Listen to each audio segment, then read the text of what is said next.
ബെൽജിയത്തിലെ ഹെർഡൽസിൽ നടന്ന ദിവ്യകാരുണ്യ അത്ഭുതം. മോഷണം തൊഴിലാക്കിയ ജാൻവർ ലാംഗർസ്റ്റഡ് എന്ന വ്യക്തി ഹെർഡൽസ പട്ടണത്തിൽ പോദർദയിലെ ദേവാലയത്തിൽ നിന്ന് കാസയും 5 തിരുവോസ്തികളടങ്ങിയ കുസ്തോതിയും മോഷ്ടിച്ചു. അയാൾ കുസ്തോതിയിലെ 5 തിരുവോസ്തികളും സമീപത്തെ മുയൽമാളത്തിൽ ഒളിപ്പിച്ചു.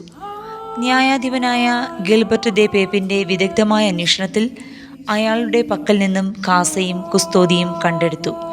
പക്ഷെ തിരുവോസ്തികൾ കിട്ടിയില്ല. ഇതേ തുടർന്ന് ജാൻ തൂക്കിലേറ്റാൻ വിധിക്കപ്പെട്ടു.